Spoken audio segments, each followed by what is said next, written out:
great song. Ah, quality time. You elusive and enigmatic thing. We hear it all the time. Quality time over quantity time. I need to spend more quality time with my children. Oh, I need to spend more quality time with my spouse. I need to spend more quality time with my family. Robin just mentioned quality time in her Christian life moment. Quality time. What does that actually mean? What does it look like? My favorite thought about that enigmatic and inscrutable word quality comes from a book I read as a young man, Zen and the Art of Motorcycle Maintenance by Robert Pirsig. Now, the entire book is a treatise on this idea of quality, what it is and what it isn't, and I'm sure that every one of us has an idea of what that term means, but it's still hard to pin down. I think we like to say, we know it when we see it. In his book, Zen and the Art of Motorcycle Maintenance, Mr. Pirsig basically makes this broad definition of quality. When my experience of something, an event, a product, a relationship, when my experience of that thing exceeds my expectations of that experience, then the quality of all of it, whatever it is increased. Exceeding expectations is one way that we might define or look at the term quality. Now, I've always liked that, and I've always tried to apply that to my own life. Not always successful, but it is what I aim for. If we apply that measure of quality to the idea of the time that we spend with people or the time we invest in our relationships, if we could anticipate what others' expectations of that time is, and maybe try to improve over those expectations, well, we might improve the quality of our time together. For example, if your child only expects from you a very low baseline of attention, a passing hello or a brief, "How are you today?"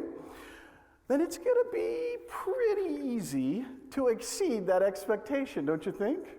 Or if your spouse comes home and you only expect that person to come home and throw down their briefcase or their purse and immediately launch into complaining about their day, then your expectation is pretty low, right? It'd be really easy to improve the quality of those interactions. Gary Chapman, the author of many books about the 5 love languages, our focus for this current sermon series, suggests a number of simple habits that we could get into that might help improve the quality of our time together. And they are these: focused attention, quality conversation, there's that word again, learning to talk, and that word one more time, quality activities. So focused attention, quality conversation, learning to talk, and quality activities. So the first one, focused attention, requires us to do something that many of us don't like to do. We have to remove screens from our time together. Television screens, telephone screens, cell phone screens, computer screens. Dwayne and I have a rule: no screens of any kind at the dinner table, either at home or at a restaurant. Now this, as you can imagine, takes some effort on our part, and we do have a couple of exceptions to the rule. For instance, if we're discussing something and one of us wants to look something up, having Google or Wikipedia just a few swipes away on the phone is pretty convenient. Or, maybe there's something on social media or a news broadcast that we want to share. Those are a couple of exceptions, but for the most part, dinner time together is just that, time together. And we relish these moments. Often, they are the only time in our hectic days that we actually get to be together, even briefly. And it's a special time. You can feel both of us relaxing, getting into the rhythm of our conversation, simply enjoying being in each other's presence with things to share. Those times are sacred and important. And you might have noticed that I try, the operative word is try, to extend this practice of no screens into my interactions with you. Ever since I had this seminary class on what is considered good pastoral care, when you come into my office or into my presence, I do everything in my power to turn my complete attention towards you. I move my chair from in front of my computer. Sometimes I even turn the screen off. Unless the phone rings, I do my very best not to look at a screen, not even my smartwatch, which I always take off when I preach. But here's something important for you to know. You all have permission to remind me of this. If we're together and I start glancing away, please feel free to remind me of this moment now in time, this sermon. I want to be completely present when you and I are together. We both deserve no less. Now, as for your more romantic relationships, Gary Chapman writes in that book on the love languages that quality time does not mean that we have to spend our together moments gazing into each other's eyes. It means that we are doing something together and we're giving that full focused attention to the other person. Focused attention then is a vital element for quality time together. Okay, so you figured out how to give your undivided attention to your partner, your spouse, your child, the student in front of you, whatever, whomever. Now what? What do we talk about? Do we talk about the weather? COVID-19? What? Chapman, our author, also tells us that quality conversation then is different than all the other love languages we're discussing. For instance, the love language words of affirmation, it focuses on what we are saying, whereas this idea of quality conversation focuses on what we are hearing. Now, you've often probably heard this referred to as active listening, really listening with intention to what the other person is saying. Well, we do this by maintaining eye contact with the other person, by really listening, and that means not doing anything else, taking notes or fidgeting or checking a screen. We listen. And we listen for the feeling and the emotional content of the words that are being said to us. Is the other person sad? Are they anxious? Are they happy? What's going on over there with them? It means giving the time to be invested in that person and in this relationship. And we also watch body language. Are your husband's fists clenched? Is your child trembling? Look for these clues to give you some insight into the emotional space of the other person. And finally, I'm getting better at this one, but for someone as enthusiastic as I am, it's really hard. But don't interrupt. Research has indicated that the average individual listens for only 17 seconds before interrupting and interjecting her own ideas. Or that terrible sin of our time, mansplaining. And guys, I'm sorry, but we're all guilty of it. It's partly how we're wired, and it's partly cultural. But we need to recognize it for what it is and learn to try to suppress that desire and actively listen to that person in our presence. And then the next thing Chapman talks about is some of us need to actually learn how to talk. And what he means by this is that we need to be honest, sometimes brutally honest, with where we're at in that moment. Now, I have gotten much better at saying this to some of the people in my life, and I say to them, you know, I'm sorry, but I am just not that good of a mind reader. I know you're trying to tell me something, but it's just, I'm not getting it. We need to be specific about our needs and our wants, but be honest with ourselves. I really think that too many of us are simply trying to avoid conflict, so we just nod and agree. Now, when you're learning to talk, the book has a couple of important caveats, things you might want to avoid. Beware of being either a Dead Sea or a babbling brook. Now, believe it or not, you know these types. In fact, some of you are these types. Let's see the types. The Dead Sea. How are you, honey? Fine. What happened at school today? Nothing. What are you upset about, dear? I can see that your fists are clenched and there is a tear in the corner of your eye. It's nothing. The Dead Sea is churning with emotion under the surface, but often we just can't get past the first wave. Try to open up. And then on the other end of the spectrum is the babbling brook. Now, sometimes we do just need to talk. But sometimes I think we might like the sound of our voice. And we just go on and on and on and on and on. Now, Robin and I are highly trained professionals. It is our job to babble, but it is. But I'm going to let you in on a secret. Even I get tired of the sound of my own voice sometimes, so I really have some empathy for you guys. But we need to try to practice some self-awareness, and we can see if we can develop a healthy balance between the Dead Sea or the babbling brook. Think about that balance a little bit. And then finally, for the fourth item, Chapman wants us to engage in quality activities. Now, these are things that are constructive in nature. Now, constructive not only in terms of like a project you might do together, but constructive of that relationship as well.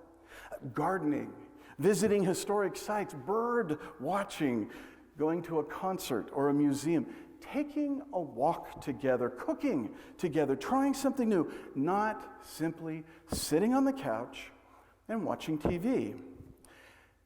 Television watching, believe it or not, is a passive activity, and it doesn't build new connections in your brain. When you engage in a quality activity, you do just that. You actually build your brain, and you build strong memories. Can anyone here or anyone watching remember what television program you were watching a year ago? Probably not. Any details about it? Probably not. But I bet everyone who went on one of our zoo outings last year has really good and strong memories of that. Quality activities engage your brain in different ways than just passively watching the television. And when we watch TV, we actually become immune to the present moment. And probably the biggest piece of this idea of quality time is an ability to be present in the now. In his book, The Power of Now, Eckhart Tolle uses his training in Buddhism and in meditation as a starting point for understanding the importance of being present in this moment, right here, right now, and how this habit of presence can lead to improved quality in our time with each other. Even as I am speaking these words to you right now this Sunday morning, your minds are busy with 100 other things. Maybe a word I just said took you down a path of memory. Or maybe you're still trying to understand what on earth I meant when I gave you that complicated definition of quality earlier. Our minds are constantly receiving sensory information and trying to filter out what's important versus what's not so important. We're processing tons of sensory data every second, and only a very small fraction gets to our conscious attention. It is very hard to be present in this moment because often we are trying to figure out what just happened in the immediate past one, or we are anxious about what is happening or about to happen in a future moment. Eckhart Tolle wrote this: "Time isn't precious at all, because time is an illusion. What you perceive as precious is not time, but the one point that is out of time, the now. That is precious indeed. The more you are focused on time, past and future, the more you miss the now, the most precious thing there is. He goes on and builds on that. He says this: all negativity is caused by an accumulation of psychological time and denial of the present, of the now. Unease, anxiety, tension, stress, worry, all forms of fear are caused by too much future and not enough presence. Guilt, regret, resentment, grievances, sadness, bitterness, and all forms of non-forgiveness are caused by too much past and not enough presence. Tolle is trying to get us to see the importance of this moment that we are existing in right now, because now is all that matters. Not the activity, the movie, the program, whatever, that is going to start in a few hours. Not the argument that you had with a family member a couple of days ago. Now. What is happening now? What are you feeling? Oh, and the big one. What are you complaining about? Pay attention to your complaining, Tolle writes. See if you can catch yourself complaining in either speech or thought about a situation that you find yourself in, or complaining about what other people do or say, complaining about your surroundings, your life situation, even the weather. To complain is always non-acceptance of what is. It invariably carries an unconscious negative charge. When you complain, you make yourself into a victim. When you speak out, you are in your power.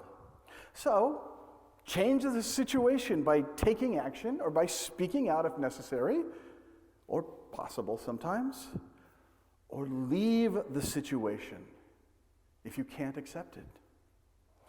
Tolle says all else is madness. Even our Apostle Paul had something to say about the power of now when he wrote in his second letter to the church in Corinth these words: "As we work together with God, we urge you also not to accept the grace of God in vain. For God says, 'At an acceptable time I have listened to you, and on the day of salvation I have helped you.' See, now is the acceptable time. See, now is the day of salvation." I think Jesus and the early Christ-following Jews knew of the immense power in being fully present in the now. Possibly because they sensed that they had so little time together to try and change the world. They had so little time to disrupt the incredible machinery of the Roman Empire, any empire for that matter. They had to disrupt it so that people could see how they had become enslaved while thinking and believing that they were free. Simply spending their time to get to the next thing, simply trying to alleviate boredom of their oppressed minds. I still think that some of us don't even know that we're captives of time. As the Buddha once said, the problem is you think you have time. Spending this time instead of cultivating time, cultivating in that rich soil of now. I believe that part of what we do here each Sunday is to break up our routines, to remind us that we really don't have time, to remind us to stop spending time that we don't really have and to start cultivating the time that we do, to give us a now to be present in that is structured and familiar, to pull us out of those daily patterns a bit and to sit and listen or watch, to contemplate, to question, to struggle, to sing and pray, and just be together, even if it's remotely for a while.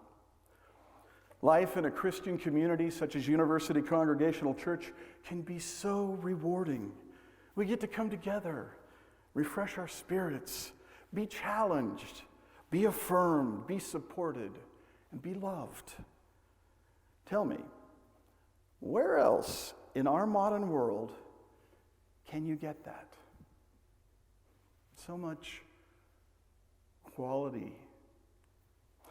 I pray that you might take the spirit of refreshment that we're talking about, of newness, of rebirth, of quality, with you out into the world this coming week. I pray you're recharged a little, re-energized, refocused, refreshed, ready for what the coming week might hold, because no matter what happens this week, at the end of it, we have another opportunity to be together, to be in community with like-minded folks, to recharge your spirits a little bit.